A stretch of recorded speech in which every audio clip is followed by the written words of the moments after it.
Isolumide Akomalafe from Ibeju Lekki, Abidjan precisely. There is a small town in Abidjan called Labora from my mother's side.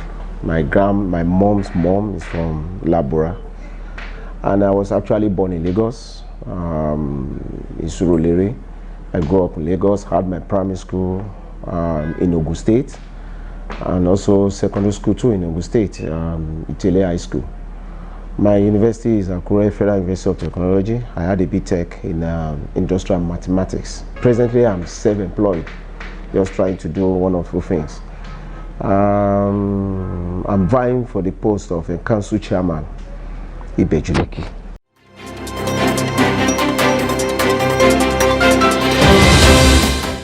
They are loving, they try as much as possible to know you, and very hardworking.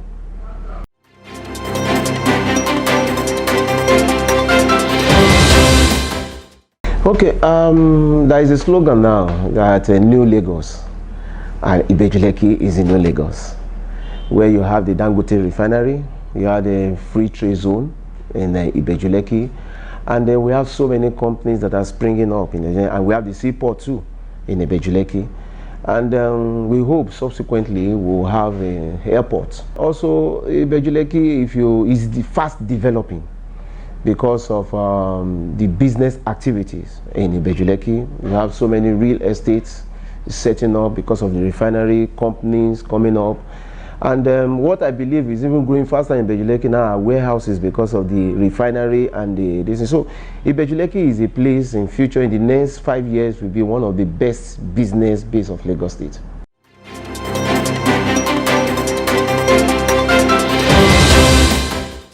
Yes, one of the biggest need of people of Ibeju Lekki is the help from the government, and I must say that's one of the reasons why I'm vying to be the chairman. Presently, there are young guys with good aspirations, but no support. And then we have Nigeria now getting a loan for a business idea. It's a huge task now. And I sincerely believe that a good government, a local government, because we all know the closest to the masses is the local government, and the local government should be able, to come in and listen to them, look at the business ideas that are viable, and then partner with them to make it grow.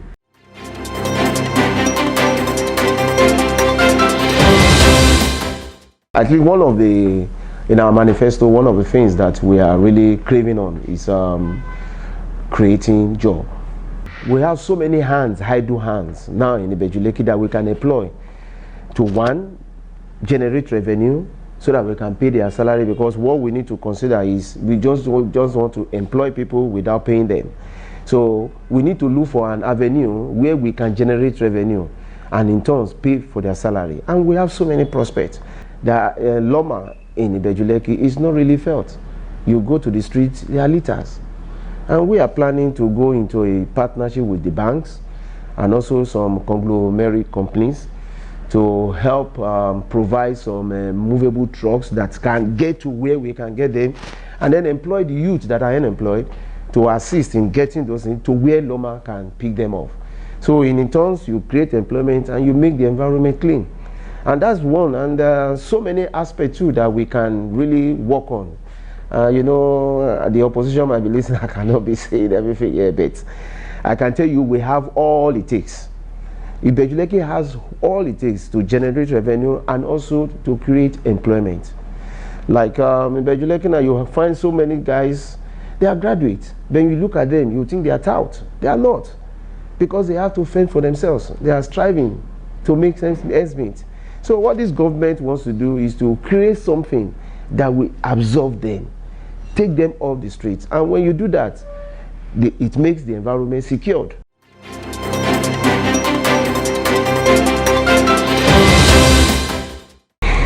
Yes, number one, we lack good road.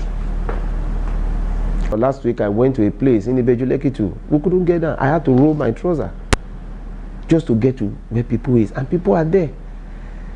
So, those are the things that we've been facing. And what does it take to to provide. I'm not saying the local government will bring funds to do all that.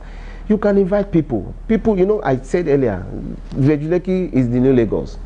There are some people that wants to be partner, to be associated with the growing, with the development of Ibeju Lekki, and one way or the other, they can easily come in to help in solving that.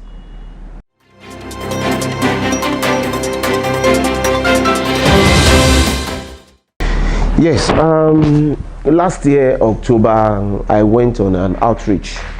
I went to some schools in Oremedu, another school in Magbon, and so shocking. I can say 60% of the people in the school does not even have a writing pad. They don't. So we have to make a provision for that. And we have a government. They don't have a writing pad. You see they are dressing, no shoe, especially in the rainy season, no shoe, no school bag. So what we have in stock, the plans we have, the first aspect we want to take care of is the education sector, where we want to make school a conducive environment. You see some parents that don't even have money to pay school fees, they are forced to taking their children to private schools because the government schools are not functioning. So we are trying to put some things in measure in place where we'll make sure that pupils in school are well taken care of. We'll try as much as possible to improve the standard and also partners with the teachers so that they can increase the level of impact into them.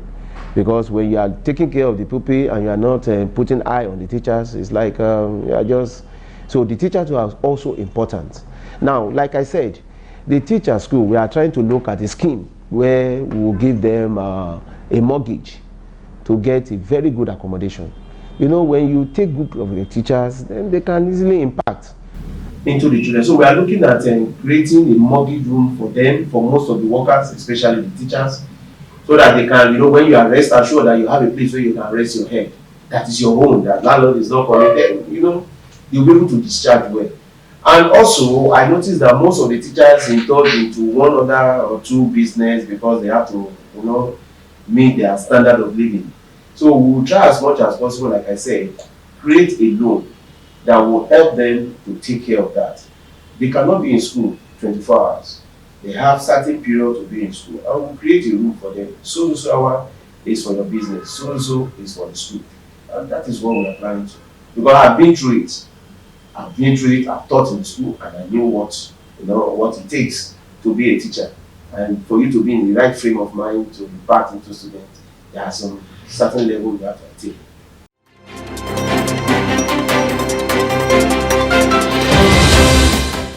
Yes, it can be attained by putting some measure into practice. Number one, like I said earlier, the LGA cannot do all. You need some partners. So we are looking into, we have some that we've started talking to, that once we assume the office, we'll bring them in, and that will partner with the LGA.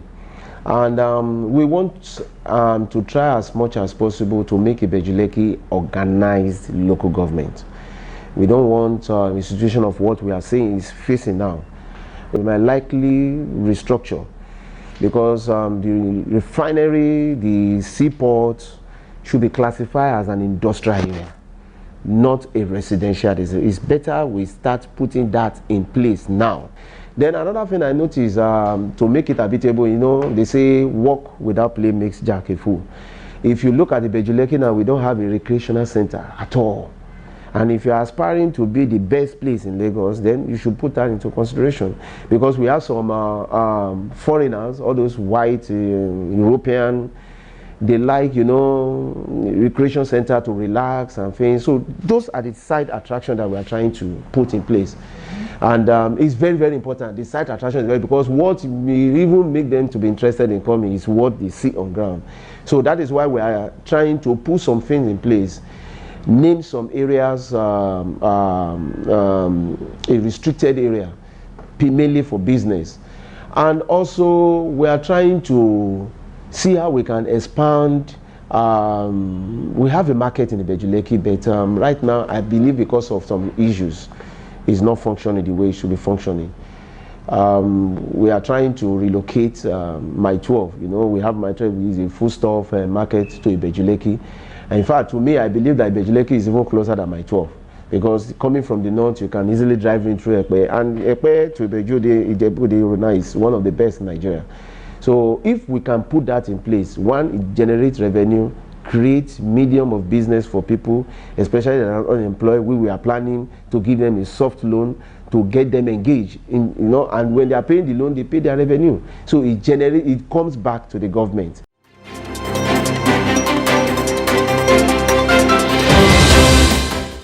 I've met with some ballers and I've had discussion with them that they will need to talk to the people that have lands.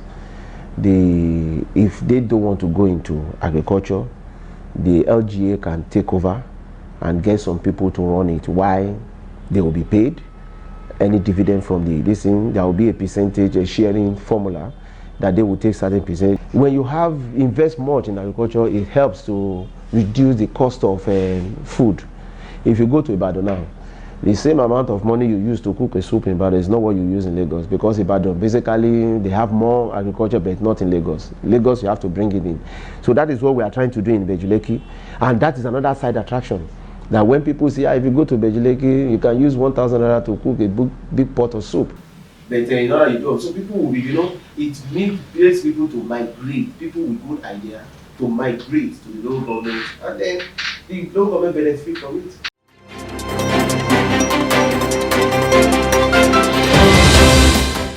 I believe the best means, I think, my taking of it is good for us to have our own state security. I have a plan to engage majority of those guys on the streets, because I believe that whatever happens on the streets, they have a first-hand information before the police. So what we are trying to do, what we have in plan, is to see how we can integrate them into the security system. We will not allow them to carry arms, but we'll give them all the some support, state act of security, first security measure, and put it in place, employ them. So in case anything happens, they report to the police, then the police now, you know. And by doing that, we are trying also to create a unit at the LGA. It will be a radio room. Any situation, anywhere, the radio, which will be 24 hours.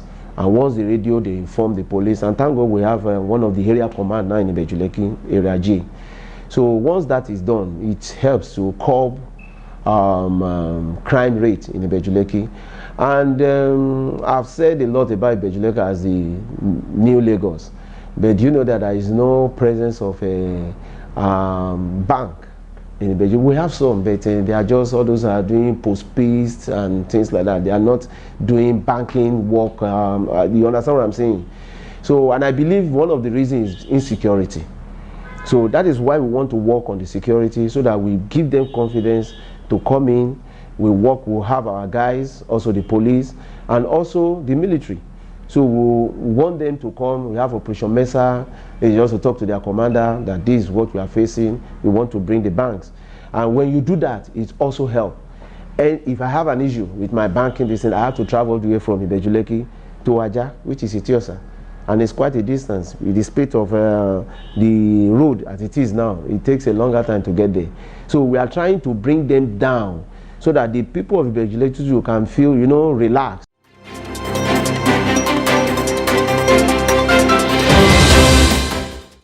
Yeah, number one, Ibeju Lekki is New Lagos. We have the refinery, we have the seaport, and we have so many companies. We have expanse of land that you can set up your business, and we have lovely people that are very hardworking to help your business grow.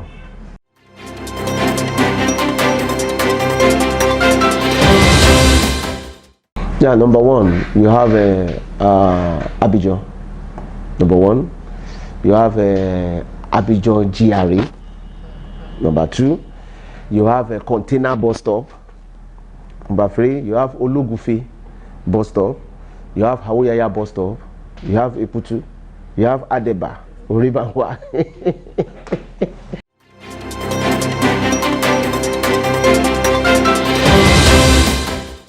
I've been there and closer to the people, and also have an experience of what it is to have a government that is blind towards you. And I can feel their pains, and that is why I'm aspiring to be chairman of Ibeju Lekki. Initially I didn't want to go into politics, but when I saw the pains, the pains my people are going through, I felt touched that somebody should come and put things right, because before it's been, the future is lost totally. Right now the future is still, we can still be picking some things. So that is why I want to run as the chairman, to give to the people what they duly deserve, and also as a man that has the fear of God.